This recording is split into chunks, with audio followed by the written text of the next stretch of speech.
Hello everyone, welcome back to my YouTube channel GS by Priyanka. और आज की इस क्लास में मैं आपको सॉल्व कराने वाली हूँ केमिस्ट्री एंड फिजिक्स के सारे क्वेश्चन जो कि एसएससी सीजीएल 2024 प्री के एग्जाम में पूछे गए थे। अगर आप मेंस का पेपर देने वाले हैं तो इसको ज़रूर देख लीजिएगा। केमिस्ट्री से पूछे गए थे टोटल 59 क्वेश्चन एंड फिजिक्स से यहाँ पे 23 क्वेश्चन पूछे गए थे। इसी का सोल्यूशन आज मैं आपको कराने वाली हूँ। इससे आपको मेंस एग्जामिनेशन में भी हेल्प होगी। तो चलिए फिर बिना किसी देरी के स्टार्ट करते हैं क्वेश्चन नंबर 1 से। क्वेश्चन नंबर 1 है, which of the following is a straight chain alkyl carboxylic acid with the chemical formula CH3 CH2 CH2 COOH। यहाँ पे जो CO2 लिखा है इसका मतलब COOH। यहाँ पे आपसे क्वेश्चन में ये पूछा जा रहा है कि इसका नाम क्या होगा। राइट आंसर हो जाएगा ऑप्शन सी, इसका नाम होगा ब्यूटायरिक एसिड।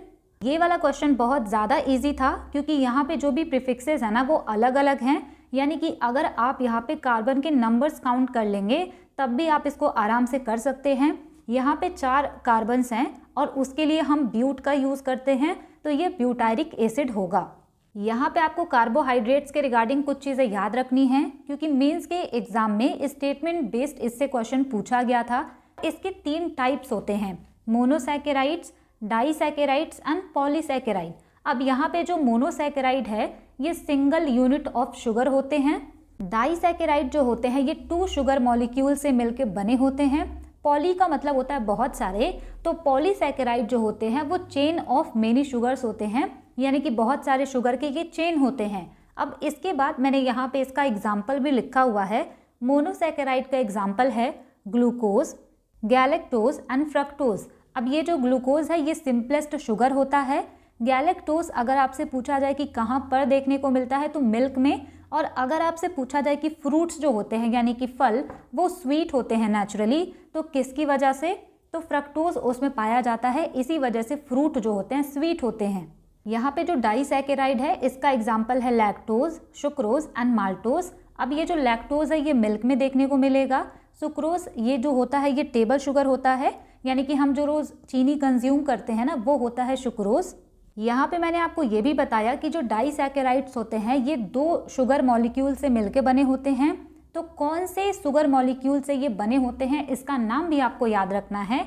अगर आपसे पूछा जाए कि लैक्टोज किससे किससे मिलके बना होता है, ये ग्लूकोज एंड गैलेक्टोज से मिलके बना होता है। अगर आपसे पूछा जाए कि सुक्रोज किससे मिलकर बना होता है तो ये ग्लूकोज एंड फ्रक्टोज से मिलकर के बना होता है। नेक्स्ट हम यहाँ पे बात करते हैं कुछ पॉलीसैकेराइड्स की जो कि मोस्ट इम्पॉर्टेंट यहाँ पे बनेगा।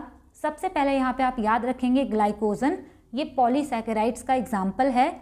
नेक्स्ट यहाँ पे है स्टार्च। यहाँ से आपको ये ज़रूर याद रखना है कि जो स्टार्च होता है ये पोटैटो, राइस एंड व्हीट में देखने को मिलता है। इसके अलावा आप याद रखेंगे सेल्यूलोज। पॉलीसैकेराइड से इतनी चीज़ें इंपॉर्टेंट हैं। इसके अलावा एक आप याद रखेंगे माल्टोज, ये भी डाइसैकेराइड का ही एग्जाम्पल है। ये ग्लूकोज एंड ग्लूकोज इनसे मिलकर के बना होता है और ये पाया जाता है wheat, barley, corn, bread and serial. तो ये मोस्ट इंपॉर्टेंट है क्योंकि यहीं से क्वेश्चन बना था स्टेटमेंट बेस्ड। नेक्स्ट यहाँ पे आपको कुछ चीज़ें याद रखनी है हाइड्रोकार्बन्स के बारे में। सबसे पहले आपको नाम से ही पता चल रहा होगा कि हाइड्रोकार्बन्स का मतलब होता है कि हाइड्रोजन एंड कार्बन से मिलकर बने हुए कंपाउंड। अब इनके भी 3 टाइप्स होते हैं। पहला यहाँ पे हो जाएगा एल्केन्स, सेकंड यहाँ पे हो जाएगा एल्कीन्स, थर्ड यहाँ पे हो जाएगा एल्काइंस। यहाँ पे जो एल्केन्स होते हैं इनमें सिंगल बॉन्ड पाया जाता है और जो एल्कीन होते हैं इनमें डबल बॉन्ड होता है और जो एल्काइन होते हैं इनमें ट्रिपल बॉन्ड पाया जाता है। अगर आपसे पूछा जाए कि इनका जनरल फॉर्मूला क्या है तो एल्केन का जनरल फॉर्मूला होता है CnH2n+2। फॉर एग्जाम्पल अगर हम मेथेन की बात करें तो इसमें कार्बन जितना है हाइड्रोजन का नंबर 2n+2 है। इसके अलावा यहाँ पे है इथेन, ये एग्जाम्पल है एल्केन के। अगर हम बात करें एल्कीन्स का तो इसका फॉर्मूला होता है CnH2n, यानी कि जितने यहाँ पे कार्बन्स होंगे उसका डबल यहाँ पे हाइड्रोजन होगा, जैसे कि एथीन एंड प्रोपीन। नेक्स्ट यहाँ पे आता है एल्काइंस और इसका फॉर्मूला होता है CnH2n-2। For example ethyne and propyne. तो एग्जाम्पल से आपको चीज़ें क्लियर हो गई होंगी। इसके बाद हम मोस्ट इम्पॉर्टेंट यहाँ पे बात करते हैं कि ये जो सैचुरेटेड हाइड्रोकार्बन्स होते हैं ये ब्लू क्लियर फ्लेम के साथ जलते हैं और जो अनसैचुरेटेड हाइड्रोकार्बन होते हैं ये येलो सूटी फ्लेम के साथ जलते हैं। ये क्वेश्चन कई बार स्टेटमेंट बेस्ड पूछा गया है और वहाँ पे ना इंटरचेंज कर देगा, वहाँ पे स्टेटमेंट में लिख देगा कि सैचुरेटेड हाइड्रोकार्बन येलो सूटी फ्लेम के साथ जलते हैं, unsaturated hydrocarbon blue clear flame के साथ जलते हैं। तो वहाँ पे स्टेटमेंट आपको ध्यान से पढ़ना होगा। अब हम बात करते हैं अपने क्वेश्चन के बारे में। जो ये क्वेश्चन यहाँ पे पूछा गया था, यहाँ पे मैंने लिखा है कार्बन एटम्स एंड प्रीफिक्सेस। अगर एक कार्बन है तो आप उसके लिए यूज़ करेंगे मेथ, अगर 2 है तो एथ, 3 है तो प्रोप, अगर 4 है तो ब्यूट। यही वाला क्वेश्चन पूछा गया था ना, ब्यूटायरिक एसिड। अगर 5 है तो पेंट यूज़ करेंगे आप, अगर 6 है तो हेक्स यूज़ करेंगे, अगर 7 है तो हेप्ट यूज़ करेंगे, अगर 8 होता है तो ऑक्ट यूज़ करते हैं। अगर यहाँ पे कार्बन 9 है तो आप प्रीफिक्स यूज़ करेंगे नॉन, और अगर यहाँ पे कार्बन 10 है तो आप यूज़ करेंगे डेक। तो ये होता है प्रीफिक्सेस, इसी के आधार पे IUPAC नॉमेनक्लेचर किया जाता है। नेक्स्ट क्वेश्चन है यहाँ पे, what is the product formed when zinc and sulphuric acid react. यहाँ पे आपसे पूछा है कि जिंक एंड सल्फ्यूरिक एसिड आपस में रिएक्ट करेंगे तो कौन सी चीज़ बनेगी। राइट आंसर यहाँ पे हो जाएगा ऑप्शन बी, जिंक सल्फेट बनेगा। इसका रिएक्शन यहाँ पे मैंने लिखा हुआ है कि अगर आप जिंक का रिएक्शन कराएंगे सल्फ्यूरिक एसिड के साथ यानी कि H2SO4, तो यहाँ पे बनेगा जिंक सल्फेट यानी कि ZnSO4। इसके साथ में हाइड्रोजन गैस यहाँ पे इवॉल्व होगी और ये एक तरह का डिस्प्लेसमेंट रिएक्शन है। डिस्प्लेसमेंट का मतलब होता है किसी की जगह इन्होंने ले ली, जैसे कि जिंक ने हाइड्रोजन की जगह ले ली ना, तो ये डिस्प्लेसमेंट रिएक्शन है। और ये एक्सोथर्मिक रिएक्शन भी है क्योंकि यहाँ पे बहुत सारी हीट निकलती है। और एग्जाम पॉइंट ऑफ व्यू से आप ये भी याद रखेंगे कि जिंक सल्फेट को वाइट विट्रियोल भी कहा जाता है। इसके अलावा भी मैंने और सारी चीज़ें लिखी हैं जो कि एग्जाम में काम आ सकती हैं, वो हम नेक्स्ट क्वेश्चन में डिस्कस करेंगे। नेक्स्ट क्वेश्चन है, which polyatomic ionic compound is a white crystalline powder used in fire extinguisher and to neutralise acid and bases. यहाँ पे आपसे क्वेश्चन पूछा है कि कौन सा आयोनिक कंपाउंड है जो कि वाइट है एंड क्रिस्टलीन पाउडर है, जिसको कि fire extinguisher and acid and base को न्यूट्रलाइज करने में यूज किया जाता है। राइट आंसर यहाँ पे हो जाएगा ऑप्शन बी, सोडियम बाइकार्बोनेट। यहाँ पे आप कीवर्ड याद रखिएगा कि फायर एक्सटिंग्विशर के रूप में यूज किया जाता है सोडियम बाइकार्बोनेट को। अगर आपसे इसका पूछे कि फॉर्मूला क्या है तो वो होता है NaHCO3 और इसका कॉमन नेम होता है बेकिंग सोडा। इसके अलावा यहाँ से आप ये याद रखेंगे कि जो एसिटिक एसिड होता है उसको विनेगर कहते हैं।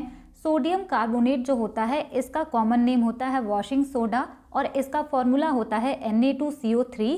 यहाँ पे आप कंफ्यूज मत होइएगा, ये सोडियम बाइकार्बोनेट है और यहाँ पे H है, लेकिन इसका फॉर्मूला डिफरेंट है। नेक्स्ट यहाँ पे है सोडियम हाइड्रोक्साइड, इसका फॉर्मूला होता है NaOH और इसको कहा जाता है कास्टिक सोडा। नेक्स्ट यहाँ पे बात करते हैं हम सल्फ्यूरिक एसिड की, तो सल्फ्यूरिक एसिड को कहते हैं हाइड्रोजन सल्फेट और इसका फॉर्मूला होता है H2SO4 और इसको कहा जाता है ऑयल ऑफ विट्रियोल। अगर आपसे पूछे कि ड्राई आइस का फॉर्मूला क्या होता है तो वो होता है CO2 यानी कि कार्बन डाइऑक्साइड जो होता है उसी को हम ड्राई आइस कहते हैं। ये वाला क्वेश्चन कई बार एग्जाम में पूछा जा चुका है। नेक्स्ट यहाँ पे है कैल्शियम ऑक्साइड, जिसको कि हम क्विक लाइम कहते हैं। इससे रिलेटेड क्वेश्चन आगे भी पूछा गया है, इसका फॉर्मूला होता है CaO। नेक्स्ट यहाँ पे है कॉपर सल्फेट, कॉपर सल्फेट को हम ब्लू विट्रियोल कहते हैं और इसका फॉर्मूला होता है CuSO4। इसके अलावा फेरस सल्फेट जो है इसको कहा जाता है ग्रीन विट्रियोल और इसका फॉर्मूला होता है FeSO4। अगर आपसे पूछे कि फॉस्जीन गैस जो है इसका केमिकल नेम क्या है तो इसका केमिकल नेम है कार्बोनिल डाइक्लोराइड। फॉर्मूला एग्जाम में पूछा जा चुका है। ये एक तरह का टॉक्सिक गैस होता है, इसका फॉर्मूला आप याद रखेंगे COCl2। नेक्स्ट यहाँ पे है नाइट्रस ऑक्साइड, इसको लाफिंग गैस कहते हैं और इसका फॉर्मूला होता है N2O। इसके अलावा आपको याद रखना है कैल्शियम हाइड्रोक्साइड, इसको कहा जाता है स्लेक्ड लाइम और इसका फॉर्मूला होता है CaOH का होल ट्वाइस। अब यहाँ पे जो क्विक लाइम है और यहाँ पे जो स्लेक्ड लाइम है, इससे क्वेश्चन कई बार पूछा गया है, आगे भी इस पे क्वेश्चंस हैं। नेक्स्ट क्वेश्चन है यहाँ पे, identify the structural formula for magnesium hydroxide. यहाँ पे आपसे क्वेश्चन पूछा है कि मैग्नीशियम हाइड्रोक्साइड का फॉर्मूला बताइए। राइट आंसर यहाँ पे हो जाएगा ऑप्शन डी, MgOH का होल ट्वाइस। अगला क्वेश्चन है यहाँ पे, which of the following gases gate released when dilute sulphuric acid H2SO4 reacts with magnesium. यहाँ पे आपसे क्वेश्चन पूछा है कि H2SO4 मैग्नीशियम के साथ रिएक्शन करेगा तो कौन सी गैस रिलीज होगी। ये चीज़ हमने अभी पढ़ी। राइट आंसर यहाँ पे हो जाएगा option D, hydrogen gas. Second वाला जो क्वेश्चन था वहाँ पे सेम इसी तरह का क्वेश्चन पूछा गया था कि जिंक सल्फेट बनेगा और हाइड्रोजन गैस निकलेगी। यहाँ पे मैंने ये इमेज लगाया है, इसको आप याद रखेंगे ना तो आपके लिए थोड़ा सा आसानी होगा। ये है रिएक्टिविटी सीरीज, यानी कि कोई भी मेटल कितनी तेजी से रिएक्शन करता है वो यहाँ पे बताया जाता है। यहाँ पे जो भी मेटल्स ऊपर लिखे हुए हैं ना, इसका मतलब होता है कि इनकी रिएक्टिविटी बहुत ज़्यादा है। आपने ये चीज़ ज़रूर पढ़ा होगा कि जो सोडियम होता है इसको रखा जाता है कैरोसिन ऑयल में, क्योंकि ये बहुत तेज़ी से रिएक्ट करते हैं।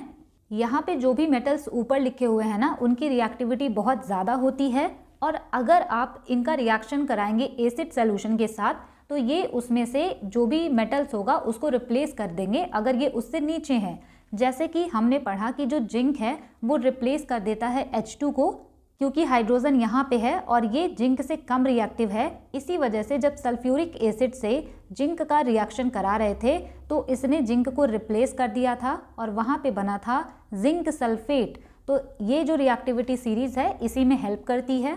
नेक्स्ट क्वेश्चन है यहाँ पे, why does the milk man add a very small amount of baking soda to fresh milk. यहाँ पे आपसे क्वेश्चन पूछा है कि जो दूध वाला है वो थोड़ा सा बेकिंग सोडा मिला देता है फ्रेश मिल्क में, तो ऐसा वो क्यों करता है। राइट आंसर यहाँ पे हो जाएगा option D, to increase the pH of the fresh milk from 6 to slightly alkaline. जो फ्रेश मिल्क होता है अगर उसमें बेकिंग सोडा मिलाया जाता है तो वो थोड़ा सा अल्कलाइन हो जाता है और ज़्यादा टाइम तक के लिए हम उसको रख सकते हैं। CGL 2018 के एग्जाम में पूछा गया था कि pH ऑफ ह्यूमन ब्लड कितना होता है, तो वो होता है 7.4। इसको भी आप याद रखेंगे। अगला क्वेश्चन है यहाँ पे, which of the following is the most acidic. यहाँ पे आपसे क्वेश्चन पूछा है कि इनमें से कौन सा सबसे ज़्यादा एसिडिक है। राइट आंसर यहाँ पे हो जाएगा ऑप्शन बी, HCOOH। ये सबसे ज़्यादा एसिडिक है, इसको कहा जाता है फॉर्मिक एसिड। नेक्स्ट क्वेश्चन है यहाँ पे, which of the following is another name of vitamin C. यहाँ पे आपसे पूछा है कि विटामिन सी का दूसरा नाम क्या है।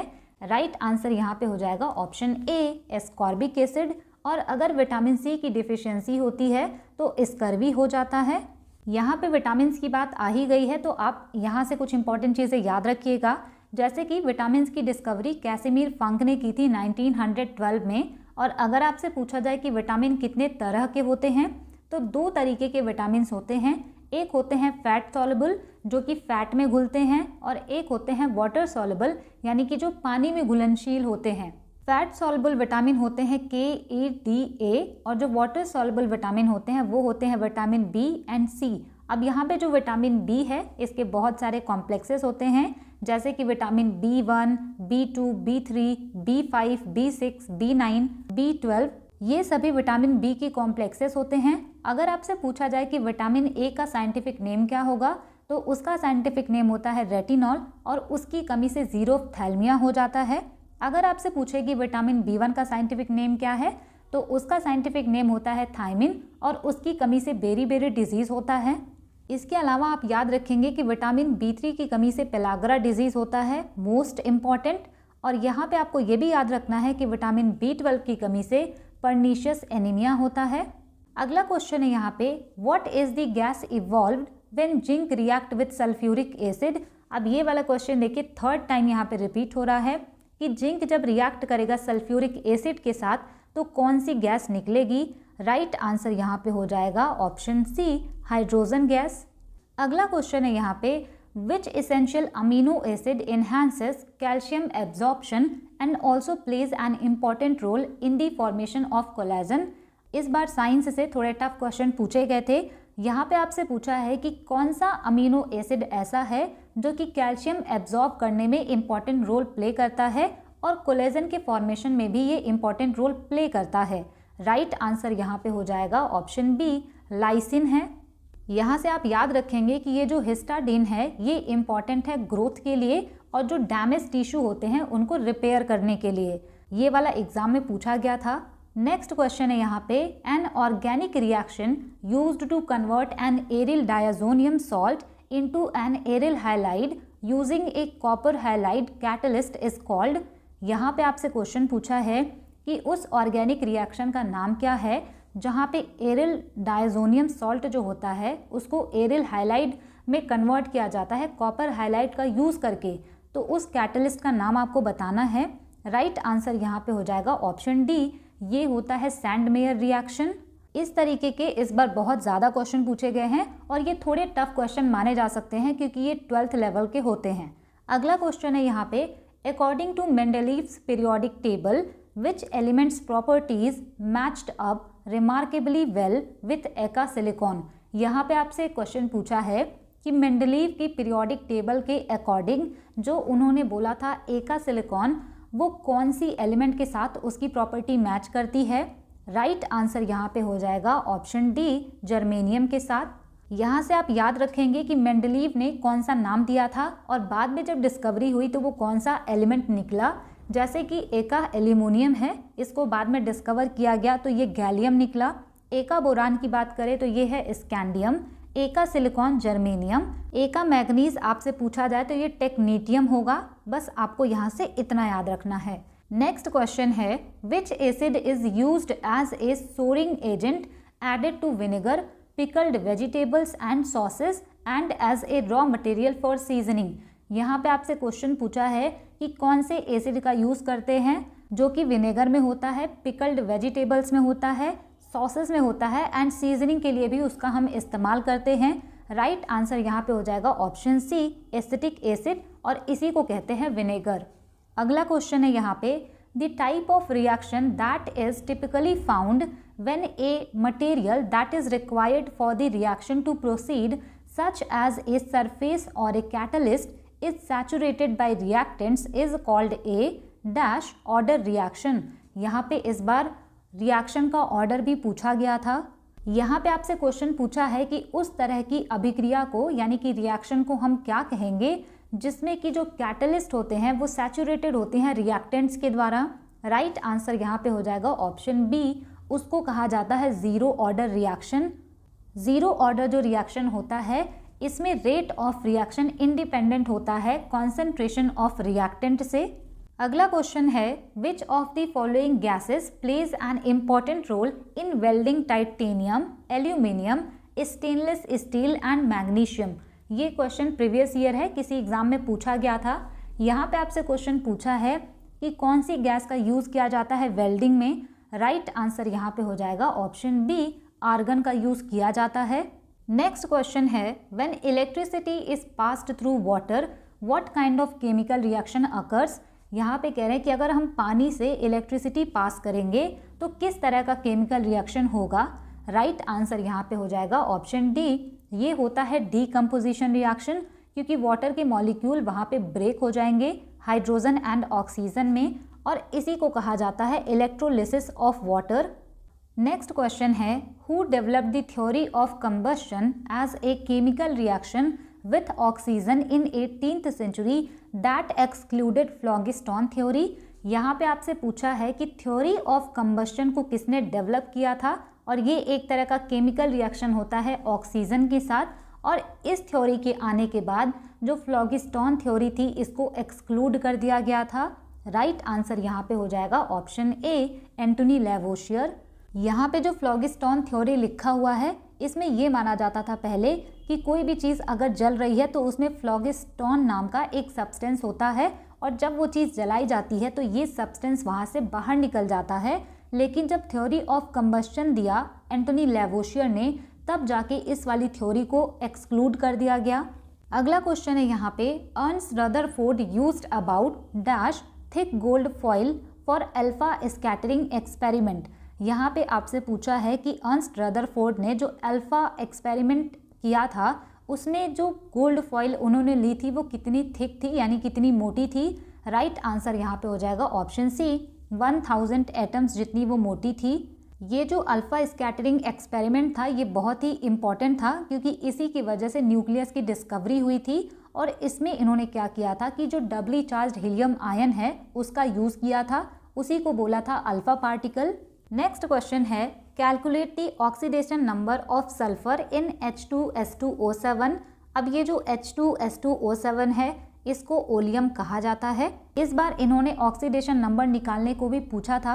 ऑक्सीडेशन नंबर निकालने के लिए आपको एलिमेंट्स का ऑक्सीडेशन नंबर पता होना चाहिए। जैसे कि जो हाइड्रोजन है इसका ऑक्सीडेशन नंबर होता है +1 और जो सल्फर है जिसका हमें ऑक्सीडेशन नंबर निकालना है उसको हम यहाँ पे काउंट नहीं करेंगे। नेक्स्ट हम बात करते हैं ऑक्सीजन की। तो ऑक्सीजन का ऑक्सीडेशन नंबर होता है -2। यहाँ पे हाइड्रोजन 2 है तो आप यहाँ पे लिखेंगे 2 × हाइड्रोजन का जो ऑक्सीडेशन नंबर है +1।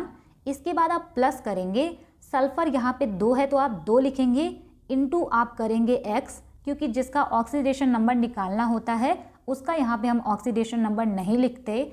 फिर उसके बाद आप यहाँ पे प्लस करेंगे, ऑक्सीजन यहाँ पे 7 है तो आप यहाँ पे लिखेंगे 7 × और इसका ऑक्सीडेशन नंबर है -2। अब इसको आप सिंप्लीफाई कर लेंगे तो आंसर आपको मिल जाएगा।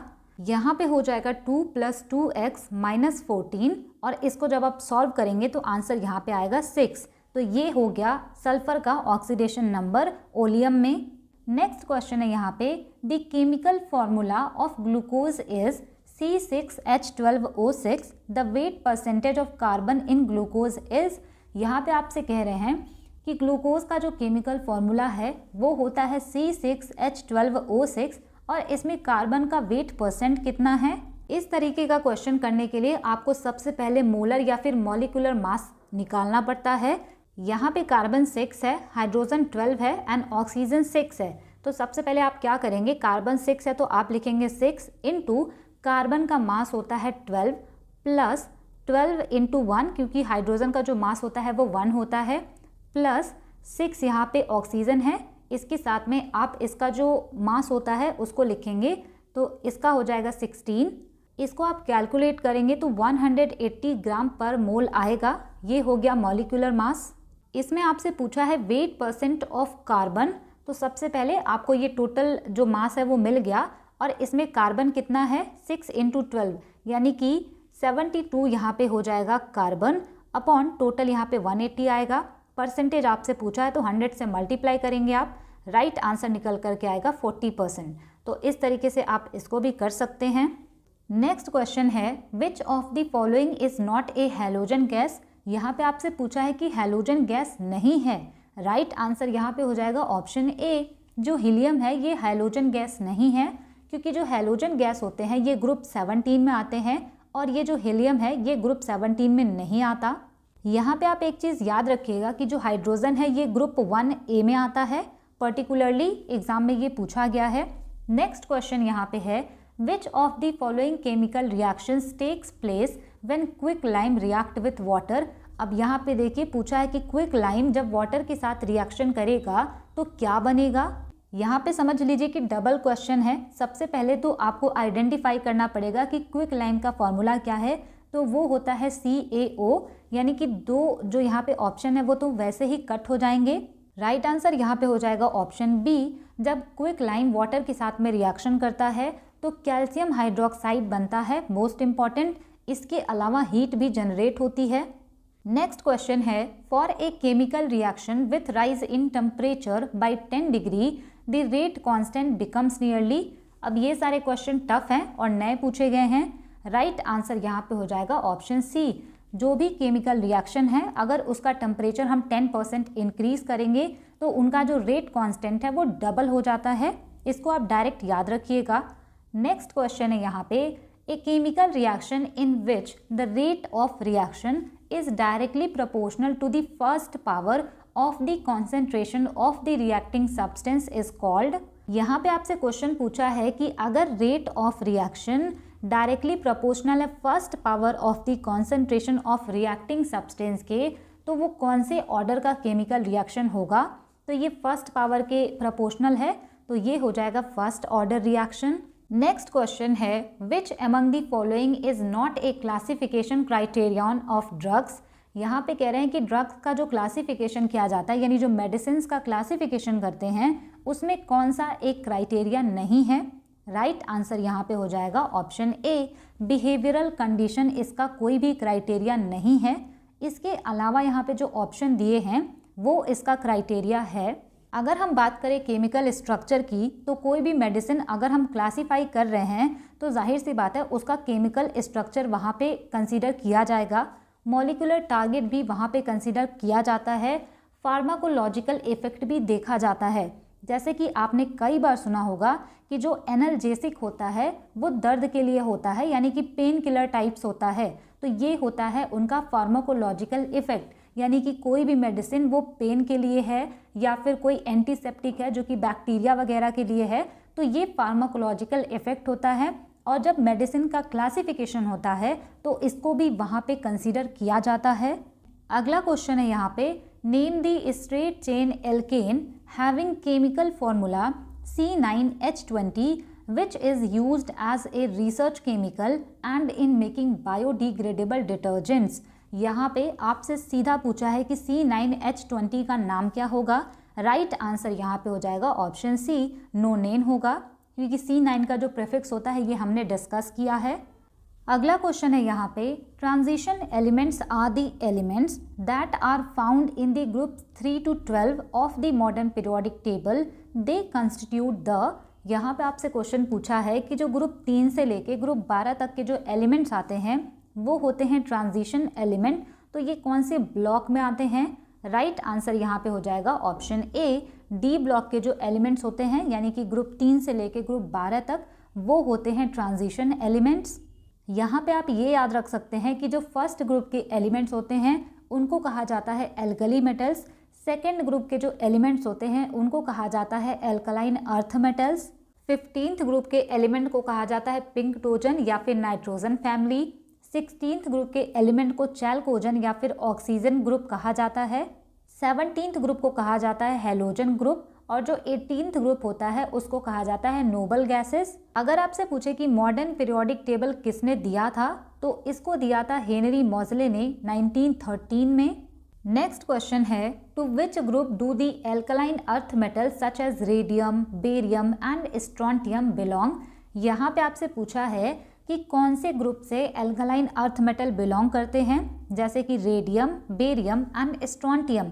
तो यहाँ पे अगर आपको नहीं भी पता कि रेडियम और बेरियम कहाँ पे आते हैं, तो आप इससे अंदाज़ा लगा सकते हैं जो सेकेंड ग्रुप के एलिमेंट होते हैं उसी को कहा जाता है alkaline earth metal. Next question है, palladium on barium sulphate is also known as. अब ये क्वेश्चन भी 11th-12th का है। यहाँ पे इन्होंने पूछा है कि पैलेडियम ऑन बेरियम सल्फेट को किस नाम से जानते हैं। राइट आंसर यहाँ पे हो जाएगा ऑप्शन सी, रोजमंड कैटलिस्ट के नाम से जानते हैं। इसको आप याद रख सकते हैं कि ये जो रोजमंड कैटलिस्ट होता है इसको यूज किया जाता है एसिल क्लोराइड को हाइलाइड में कन्वर्ट करने के लिए। नेक्स्ट क्वेश्चन है, which of the following is A correct order of basicity. यहाँ पे कह रहे हैं कि बेसिसिटी का करेक्ट ऑर्डर कौन सा होगा। अब ये सारे क्वेश्चन मैंने आपको जब शिफ्ट वाइज सोल्यूशन कराया था वहाँ पे बहुत ही डिटेल में एक्सप्लेन किया था। यहाँ पे आप इतना याद रखिएगा कि अगर आपसे पूछा जाए ना बेसिसिटी ऑफ ऑक्साइड या फिर हाइड्रोक्साइड, तो वो डायरेक्टली प्रोपोर्शनल होता है size of the element attached to oxygen. अगर आप ये वाला फॉर्मूला याद रखेंगे तो आप इस तरीके के क्वेश्चन को कर पाएंगे। बेसिसिटी ऑफ ऑक्साइड और hydroxide is directly proportional to the size of element attached to oxygen, यानी कि ऑक्सीजन से जो भी एलिमेंट अटैच हैं उनके साइज के यहाँ पे डायरेक्टली प्रोपोर्शनल होगा। यहाँ पे बात आती है पीरियोडिक टेबल की। अगर हम पीरियोडिक टेबल में लेफ्ट से राइट जाते हैं तो जो एलिमेंट होता है उसका साइज घटता जाता है, और अगर हम टॉप टू बॉटम जाते हैं तो एलिमेंट का साइज जो होता है वो इंक्रीज होता रहता है। यहाँ पे ना जो क्वेश्चन पूछा गया है वो फर्स्ट ग्रुप के एलिमेंट पर बेस्ड है। फर्स्ट ग्रुप जो है इसमें मैं लिथियम से स्टार्ट कर रही हूँ। लिथियम है, उसके बाद यहाँ पे सोडियम है, फिर पोटेशियम है, इसके बाद रुबीडियम है और सीजियम है। और आप यहाँ पे देखिए पहले वाले ऑप्शन में पूछा गया है caesium, potassium, sodium and lithium से रिलेटेड। यहाँ पे मैंने आपको अभी बताया कि अगर आप ऊपर से नीचे जाएंगे तो साइज ऑफ एलिमेंट जो होता है वो इंक्रीज होता है। यहाँ पे जो सीजियम है ना इसका एलिमेंट साइज बाकी वाले से बड़ा होगा, और यहाँ पे आप देख रहे हैं कि सीजियम पहले नंबर पे लिखा हुआ है। जितना बड़ा इसका साइज होगा उतना ही ज़्यादा इसकी बेसिसिटी होगी, तो पहले नंबर पे सीजियम आएगा। उसके बाद यहाँ पे आएगा पोटेशियम, उसके बाद इससे भी छोटा एलिमेंट साइज होगा सोडियम का, और इससे भी छोटा एलिमेंट साइज होगा लिथियम का। यहाँ पे बेसिकली आपको यही देखना था कि ऑक्सीजन के साथ में जो भी एलिमेंट अटैच है उसका साइज बड़ा है या छोटा।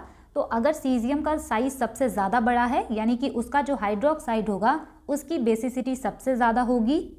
नेक्स्ट क्वेश्चन है the decomposition of gaseous ammonia on A hot platinum surface is a dash order reaction at high pressure. यहाँ पे आपसे क्वेश्चन पूछा है कि जो गैसियस अमोनिया है उसका डीकम्पोजिशन हो अगर प्लैटिनम सरफेस पे, तो वो कौन से ऑर्डर का रिएक्शन होगा। राइट आंसर यहाँ पे हो जाएगा ऑप्शन बी, ये होगा जीरो ऑर्डर रिएक्शन। अगला क्वेश्चन है in which musical note did Newland put the metals cobalt and nickel with halogen. यहाँ पे आपसे क्वेश्चन पूछा जा रहा है कि जो न्यूलैंड ने लॉ ऑफ ऑक्टेव्स दिया था उसमें कोबाल्ट एंड निकल को कहाँ पर रखा था। राइट आंसर यहाँ पे हो जाएगा ऑप्शन सी, इसको रखा था इन्होंने डो के कैटेगरी में। यहाँ से आप याद रखेंगे कि जो अष्टक का नियम है यानी कि लॉ ऑफ ऑक्टेव्स, इसको दिया था न्यूलैंड ने 1865 में, और ये बेस्ड था म्यूजिकल नोट्स पर। जैसे कि जो सारे गामा है अगर इसको गाते हैं हम तो जो सा होता है ना वो वापस से रिपीट होता है। तो इन्होंने यही बोला कि अगर हम एलिमेंट्स को ऐसे ही अरेंज करते हैं तो जो फर्स्ट वाला एलिमेंट होगा और जो 8th नंबर का एलिमेंट होगा उनकी क्वालिटी सिमिलर होगी यानी कि प्रॉपर्टी सिमिलर होगी।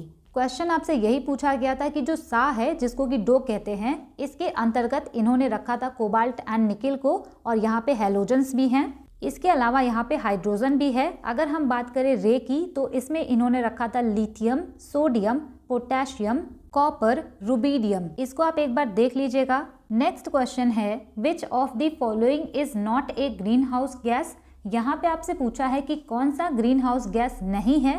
राइट आंसर यहाँ पे हो जाएगा ऑप्शन सी, नाइट्रिक ऑक्साइड।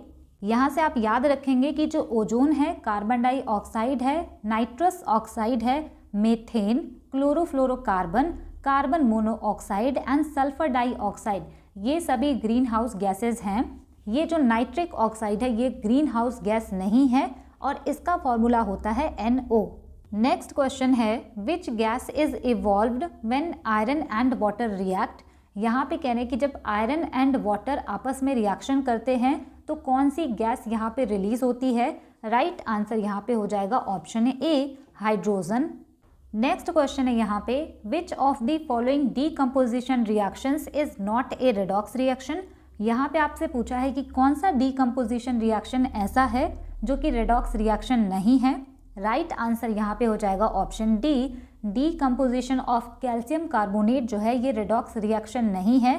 रेडॉक्स रिएक्शन का मतलब होता है ऐसा रिएक्शन जहाँ पे ऑक्सीडेशन एंड रिडक्शन दोनों साथ साथ हों। इसका जो फॉर्मूला होता है कैल्शियम कार्बोनेट का वो होता है CaCO3, और इसका अगर आप डीकम्पोजिशन कराएंगे तो यहाँ पे बनेगा quick lime and carbon dioxide, और यहाँ पे रिडक्शन नहीं हुआ यानी कि ये रेडॉक्स रिएक्शन का एग्जाम्पल नहीं है, क्योंकि रिडक्शन एंड ऑक्सीडेशन दोनों अगर साथ में होते हैं तभी वो रेडॉक्स रिएक्शन होता है। अगला क्वेश्चन है what is the IUPAC name of tertiary butyl alcohol.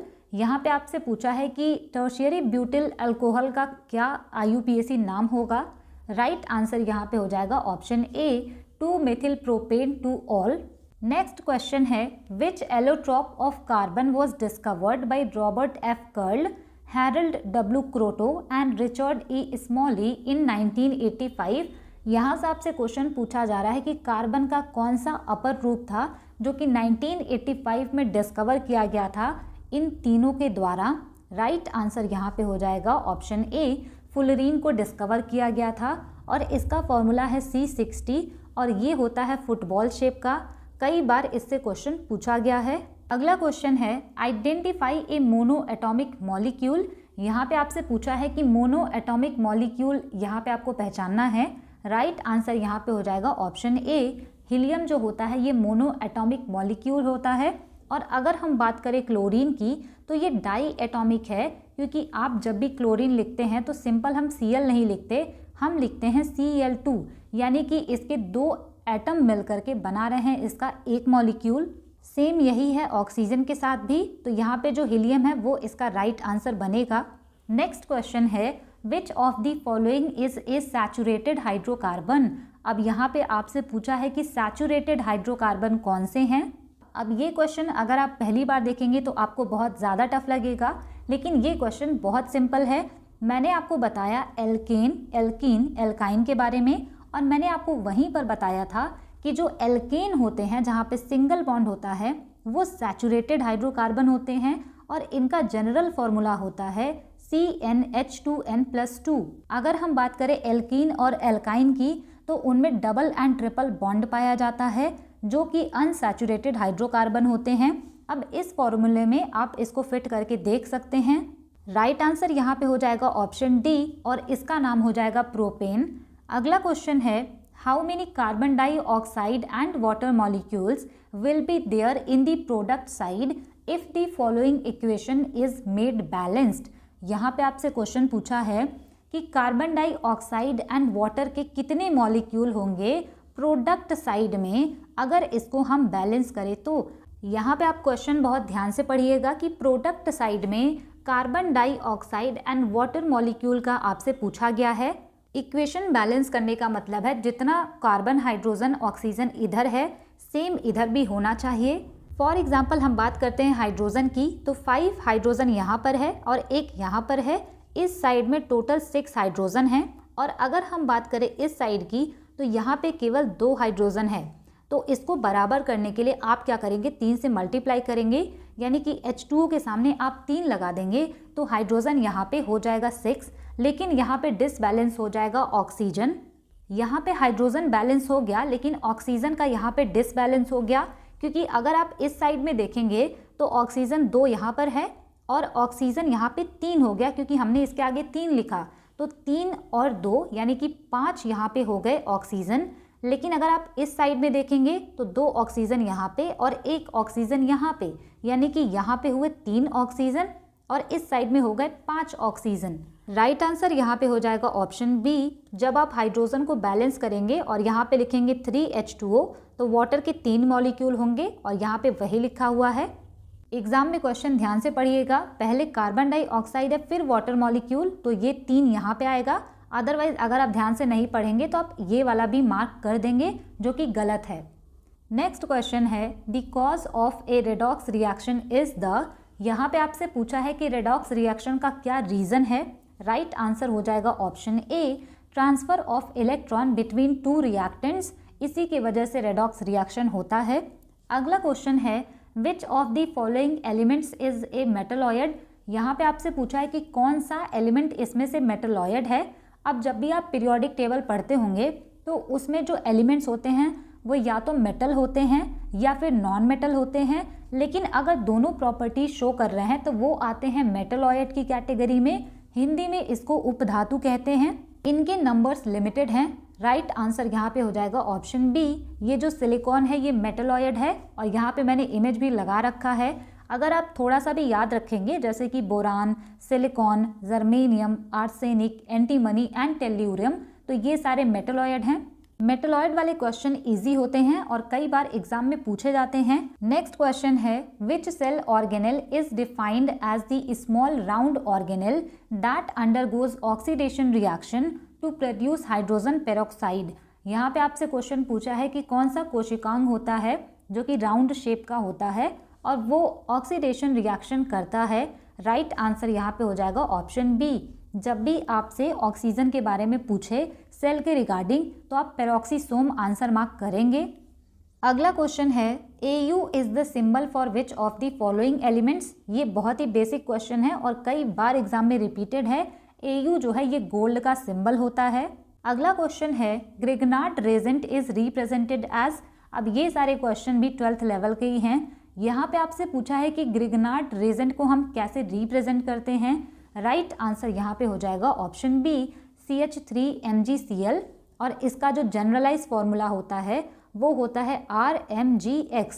अब यहाँ पे जो X है ये हो सकता है हैलोजन। नेक्स्ट क्वेश्चन है in the context of periodicity a unit called picometre is used to measure the. यहाँ पे आपसे सिंपल लैंग्वेज में पूछा है कि पिकोमीटर को हम कौन सी चीज़ मेज़र करने के लिए यूज़ करते हैं। राइट आंसर यहाँ पे हो जाएगा option A, atomic radius. Next question है which of the following statements are true based on the 4NH3 + 5O2 gives 4NO + 6H2O। यहाँ पे आपसे पूछा है कि ये जो रिएक्शन दिया है इसके बारे में कौन सा स्टेटमेंट सही है, और यहाँ पे 4 स्टेटमेंट दिए हुए हैं और ये क्वेश्चन रेडॉक्स रिएक्शन से सीधा सीधा रिलेटेड है। बहुत ही अच्छा क्वेश्चन है ये। यहाँ पे पहला स्टेटमेंट लिखा है कि N गेट्स ऑक्सीडाइज्ड। अब यहाँ पे आप देख रहे हैं कि NH3 है और यहाँ पे N के साथ में ऑक्सीजन जुड़ गया, तो ऑक्सीजन जुड़ने का मतलब है ऑक्सीडेशन।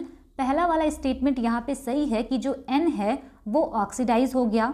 सेकेंड स्टेटमेंट लिखा है कि O गेट्स ऑक्सीडाइज्ड, तो ये यहाँ पे गलत है क्योंकि O ऑक्सीडाइज नहीं हुआ, यहाँ पे हाइड्रोजन आके जुड़ गया है, इसका रिडक्शन हुआ है, तो ये वाला जो स्टेटमेंट है गलत है।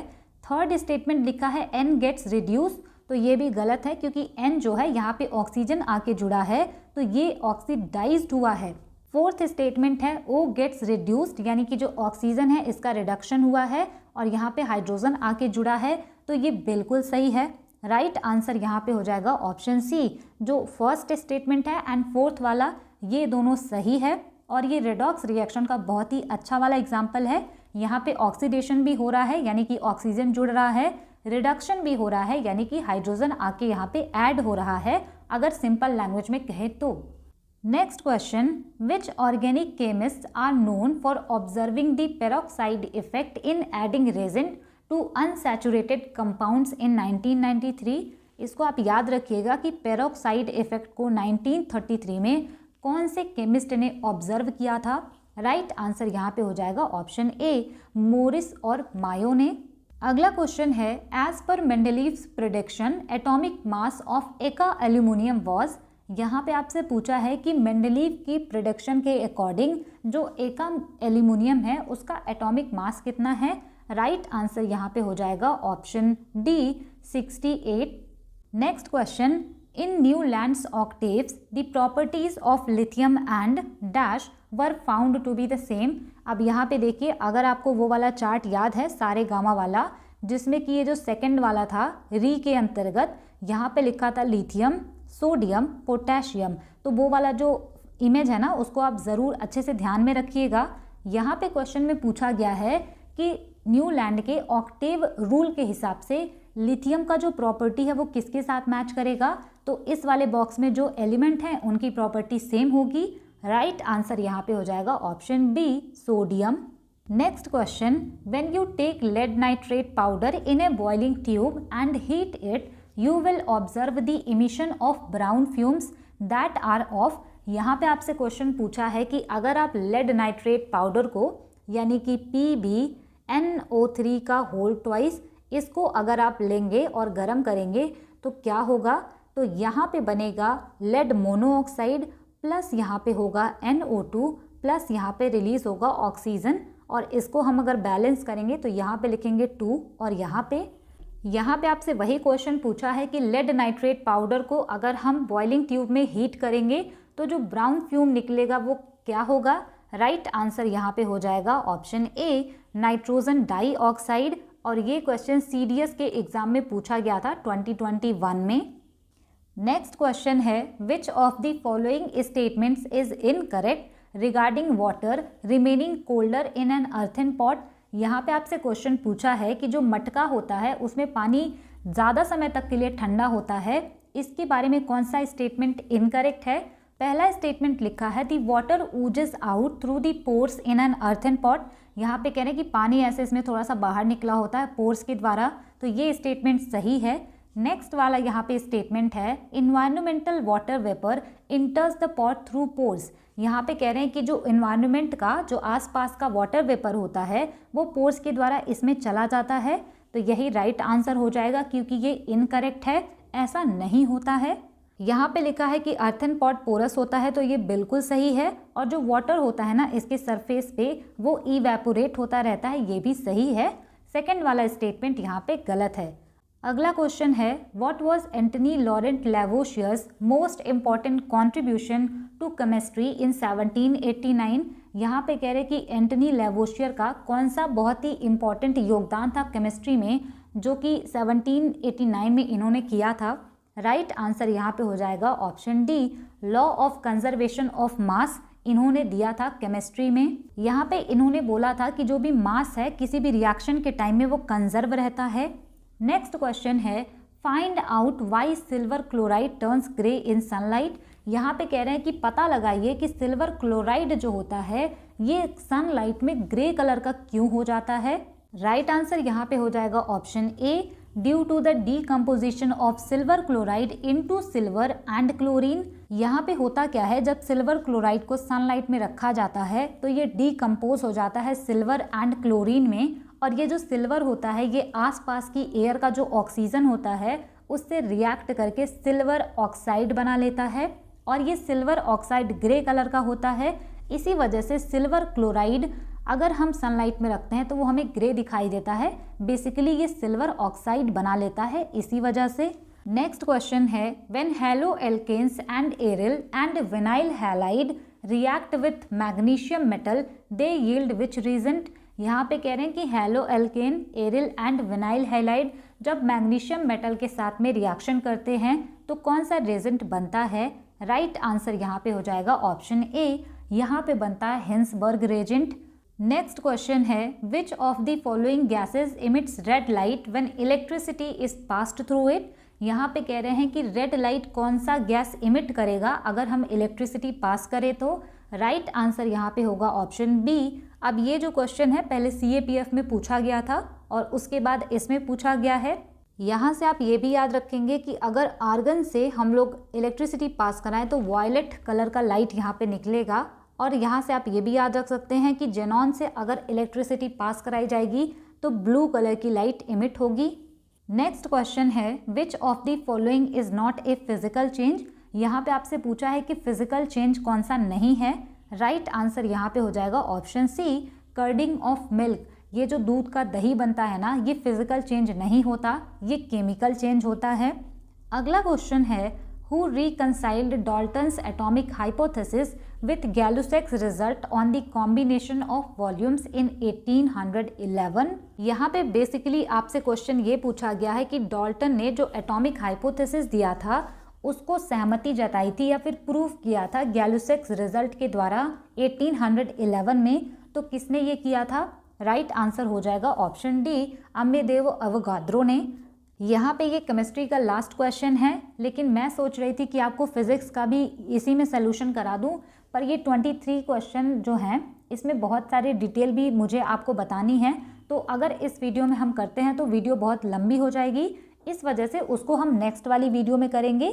केमिस्ट्री का यहाँ पे लास्ट क्वेश्चन है, which number is called Avogadro's constant named after the 19th century scientist Amedeo Avogadro. Simple language में एवोगाद्रो कांस्टेंट आपसे पूछा जा रहा है। राइट आंसर यहाँ पे हो जाएगा ऑप्शन ए, 6.022 इंटू 10⁻23। यहाँ पे आपकी क्लास खत्म होती है। वीडियो बहुत ज़्यादा लंबी ना हो इसी वजह से फिजिक्स वाला हम दूसरी वीडियो में सोल्यूशन करेंगे। इस बार केमिस्ट्री में हाई लेवल के भी क्वेश्चन पूछे गए थे, लेकिन बहुत सारे क्वेश्चन रिपीटेड भी थे।